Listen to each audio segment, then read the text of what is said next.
இந்துத்துவா கொள்கைகளை பரப்பும் விதமாகவே முருகன் மாநாடு நடத்தப்படுவதாக மதுரை கோட்ட பொறுப்பாளர் கதலி நரசிங்க பெருமாள் தெரிவித்துள்ளார். மதுரை வளையங்குளத்தில் ராமநாதபுரம் சமஸ்தான இளைய மன்னர் ஆதித்யா சேதுபதி முன்னிலையில் 5000 பேர் பாஜகவில் இணையும் விழா நடைபெறவுள்ளது.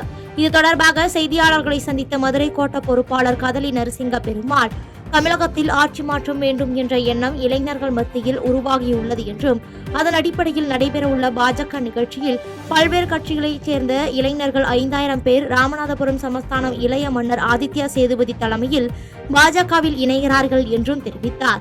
மேலும் ஜூன் 22ஆம் தேதி முருகன் மாநாடு அரசியல் ரீதியாக நடத்தப்படுவதாக எதிர்க்கட்சிகள் குற்றச்சாட்டு குறித்த கேள்விக்கு பதிலளித்த அவர், இந்துத்துவ கொள்கைகள் பரப்பும் விதமாகவே இந்த மாநாடு நடத்தப்படுவதாகவும் வேறு எந்த அரசியல் உள்நோக்கமும் இல்லை என தெரிவித்தார். அப்படிலாம் இல்ல, தென் மாவட்டம் வட மாவட்டம்னு பிஜேபி எப்பயுமே பிரிச்சு பாக்குறது கிடையாது. எல்லாமே எங்களை பொறுத்த வரைக்கும் தமிழ்நாடு முழுக்க ஒண்ணுதான். எங்களை பொறுத்த வரைக்கும் எல்லா சூழ்நிலைகளும் பிஜேபி வளர்ந்துட்டு தான் இருக்கு. எல்லா சூழ்நிலைகளும் பிஜேபி வளர்ந்துட்டு இருக்கு. நாங்க இன்னைக்கு தமிழ்நாட்டுல வருகின்ற 2026 சட்டமன்ற தேர்தலில் எங்களுடைய தலைவர்கள் ஏற்கனவே கிளியரா சொல்லிட்டாங்க. தேசிய ஜனநாயக கூட்டணி ஆட்சி ஏற்படும் சொல்லியிருக்காங்க. ஆட்சி மாற்றம் கொண்டு வரணும். அந்த ஆட்சி மாற்றம் கொண்டு வரதுக்கு தான் நாங்க இவ்வளவு நிகழ்ச்சிகளை இவ்வளவு ப்ரோக்ராமா முன்னெடுத்துட்டே இருக்கிறோம். அதுல எல்லா கட்சிகளும் வேலை செய்யறாங்க. பிஜேபி தன்னுடைய பங்களிப்பை கொடுக்குது. குற்றாலத்தில் பாலியல் தொழிலில் ஈடுபட்ட 4 பேர் கைது செய்யப்பட்டுள்ளனர். தென்காசி மாவட்டம் குற்றாலத்தில் தற்போது மழைக்கால சீசன் தொடங்கி நடைபெற்று வரும் நிலையில் ஏராளமான சுற்றுலா பயணிகள் குற்றாலம் பகுதியில் உள்ள அருவிகளுக்கு வருகை தந்து ஆனந்த குளியலிட்டு வருகின்றனர். இந்த நிலையில் குற்றாலம் பகுதியில் உள்ள விடுதிகள், லாட்ஜுகள் இந்த சீசன் காலகட்டத்தை பயன்படுத்தி விபச்சார தொழில் நடப்பதாக போலீசாருக்கு ரகசிய தகவல் கிடைத்துள்ளது.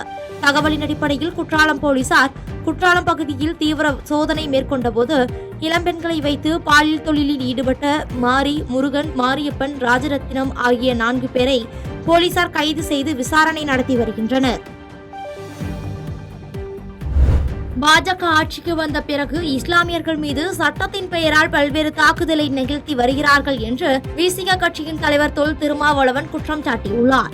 சென்னையில் அனைத்திந்திய முஸ்லிம் தனியார் சட்ட வாரியம் சார்பில் வக்ஃபுகளை பாதுகாப்போம், அரசியல் அமைப்பை பாதுகாப்போம் என்னும் தலைப்பில் மாபெரும் கண்டன பொதுக்கூட்டம் நடைபெற்றது. இதில் திமுக துணை பொதுச் செயலாளர் ராசா, விசிக கட்சியின் தலைவர் தொல் திருமாவளவன், தமிழ்நாடு முஸ்லிம் முன்னேற்ற கழக தலைவர் ஜவாஹிருல்லா உள்ளிட்டோர் கலந்து கொண்டு சிறப்புரையாற்றினர். அப்பொழுது மேடையில் பேசிய திருமாவளவன், நாடாளுமன்றத்தில் 300 பேர் எதிர்த்து வாக்களித்தும் இந்த வக்ஃபு சட்டத்தை அரசு நிறைவேற்றியுள்ளது என்றும், பாஜக ஆட்சிக்கு வந்த பிறகு 11 ஆண்டுகளாக இஸ்லாமியர்கள் மீது சட்டத்தின் பெயரால் பல்வேறு தாக்குதலை நிகழ்த்தி வருகிறார்கள் என்று குற்றம் சாட்டி பேசினார். அண்டை நாடுகளில் இருந்து எந்த மதத்தை சார்ந்தவர்கள் உள்ளே வந்தாலும் அவர்களுக்கெல்லாம் குடியுரிமை தருவோம், முஸ்லிம்களுக்கு தரமாட்டோம். முஸ்லிம்களுக்கு எதிராக, முஸ்லிம் மதத்திற்கு எதிராக நாடாளுமன்ற ஜனநாயகத்தை பயன்படுத்தி ஒரு சட்டத்தை அவர்களால் நிறைவேற்ற முடிகிறது. அப்படி என்றால் அரசமைப்பு சட்டம் சொல்லுகிற செக்யூலரிசத்திற்கு அது எதிரானது. திமுக அரசு குறிப்பிட்ட ஒரு மதத்திற்கு எதிரானது என சிலர் பொய் பிரச்சாரம் செய்கின்றனர் என அமைச்சர் மனோ தங்கராஜ் குற்றம் சாட்டியுள்ளார். கன்னியாகுமரி மாவட்டம் நாகர்கோயில் மாநகராட்சி வடச்சேரி ஆம்னி பேருந்து நிலையம் 2.23 கோடி ரூபாய் மதிப்பீட்டில் கூடுதல் வசதிகளுடன் மேம்படுத்தப்பட்டு பணிகள் முடிந்து அதனை மக்கள் பயன்பாட்டிற்காக அமைச்சர் மனோ தங்கராஜ் திறந்து வைத்தார். அதனைத் தொடர்ந்து நிகழ்ச்சியில் பேசிய அவர், திராவிட மாடல் ஆட்சியில் குமரி மாவட்டத்தில் எண்ணிலடங்கா திட்டங்கள் நிறைவேற்றப்பட்டுள்ளன என்றும், திமுக அரசு குறிப்பிட்ட ஒரு மதத்திற்கு எதிரானது என சிலர் பொய் பிரச்சாரம் செய்கின்றனர் என்றும், கன்னியாகுமரி மாவட்ட வரலாற்றில் அதிக கோயில்களின் கும்பாபிஷேகங்கள் திமுக ஆட்சியில் நடத்தப்பட்டுள்ளது என்றும் தெரிவித்தார்.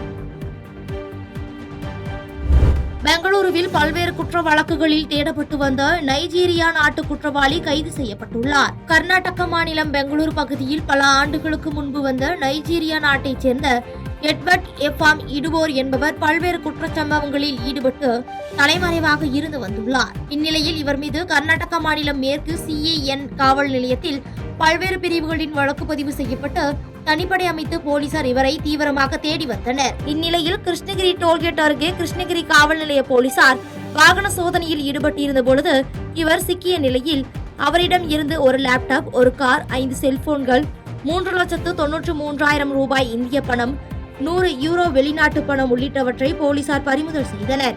பின்னர் தகவல் அறிந்து வந்த பெங்களூரு காவல் நிலைய போலீசாரிடம் கிருஷ்ணகிரி தாலுகா போலீசார் நைஜீரியா நாட்டைச் சேர்ந்த நபரை ஒப்படைத்தனர். தூத்துக்குடி மாவட்டத்தில் வடக்கு மாவட்ட திமுக சார்பில் நலத்திட்ட உதவிகள் வழங்கும் விழா நாடாளுமன்ற உறுப்பினர் கனிமொழி கருணாநிதி தலைமையில் நடைபெற்றது. இதனைத் தொடர்ந்து பொதுக்கூட்ட மேடையில் பேசிய அவர், தமிழ்நாட்டை முடக்கிவிட வேண்டும் என்பதற்காக மக்கள் தொகை அடிப்படையில் தொகுதி மறுசீரமைப்பு என்ற பெயரில் தமிழ்நாட்டில் நாடாளுமன்ற உறுப்பினர்கள் எண்ணிக்கையை குறைக்க மத்திய அரசு சதி செய்கிறது என்று தூத்துக்குடி நாடாளுமன்ற உறுப்பினர் கனிமொழி கருணாநிதி பகிரங்கமாக குற்றம் சாட்டினார். மேலும் இந்த கூட்டத்தில் தமிழக சமூக நலத்துறை அமைச்சர் கீதா ஜீவன், தூத்துக்குடி மாநகராட்சி மேயர் ஜெகன் பெரியசாமி மற்றும் திமுக நிர்வாகிகள் என பலர் கலந்து கொண்டனர். ஆனா இன்னைக்கு அதிமுக யாரோடு கூட்டணி வைத்திருக்கிறது என்று இங்க இருக்கக்கூடிய சகோதரர்களும் சகோதரிகளும் சிந்தித்து பார்க்க வேண்டும்.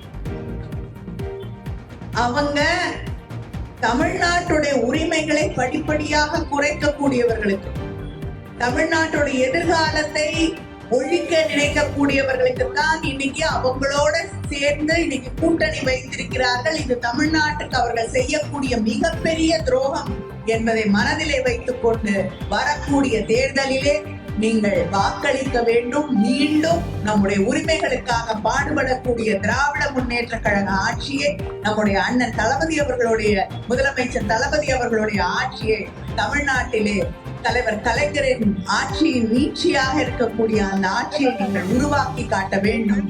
நன்றி, வணக்கம். மயிலாடுதுறை மாவட்டம் சீர்காழி அருகே பட்டாவில் பெயர் மாற்றம் செய்ய லஞ்சம் கேட்டதாக தேவகி என்ற மண்டல துணை வட்டாட்சியர் லஞ்ச ஒழிப்பு துறையினரால் கைது செய்யப்பட்டார். சீர்காழி வட்டாட்சியர் அலுவலகத்தில் மண்டல துணை வட்டாட்சியர் தேவகியை சந்தித்து தனது நிலத்திற்குரிய பட்டாவை கணினி பதிவேற்றம் செய்வது குறித்து கோரிக்கை மனு அளித்த நிலையில் மண்டல துணை வட்டாட்சியர் தேவகி அவரிடம் 15,000 ரூபாய் பணம் கேட்டு இறுதியாக 10,000 ரூபாய் கொடுத்தால்தான் கணினியில் பட்டா பெயர் மாற்றம் செய்யப்படும் என கூறியுள்ளார். இதனைத் தொடர்ந்து மயிலாடுதுறை மாவட்ட லஞ்ச ஒழிப்பு போலீசாரிடம் பாதிக்கப்பட்ட நபர் அளித்த புகாரின் அடிப்படையில் விசாரணை நிறைவில் லஞ்சம் பெற்றது உறுதியானதை அடுத்து அவரை லஞ்ச ஒழிப்பு போலீசார் கைது செய்து மயிலாடுதுறை நீதிமன்றத்தில் ஆஜர்படுத்த அழைத்து சென்றனர்.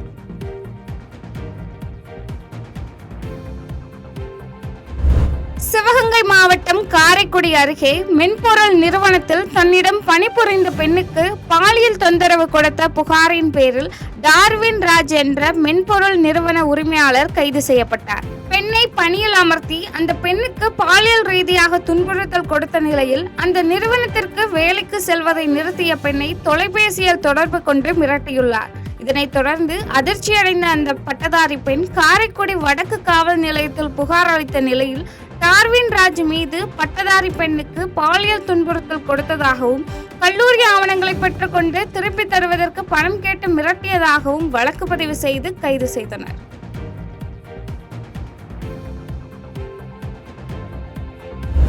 பாம்பன் ரயில் பாலத்தை கடந்து செல்ல முயன்ற விசைப்படகு நடுக்கடலில் மூழ்கி விபத்து ஏற்பட்டது. மேலும் பாம்பன் ரயில் தூக்கு பாலம் திறக்காததால் மீன்பிடி விசைப்படகில் தண்ணீரை ஏற்றி படகின் உயரத்தை குறைத்து பாம்பன் தூக்கு பாலத்தை கடந்து செல்ல திட்டமிட்டிருந்த மீனவர்கள் படகில் பெரிய கேன்களில் தண்ணீரை நிரப்பி படகின் உயரத்தை குறைத்து கடந்து செல்ல முயன்ற போது காற்றின் வேகம் காரணமாக திடீரென படகு நடுக்கடலில் மூழ்கியது.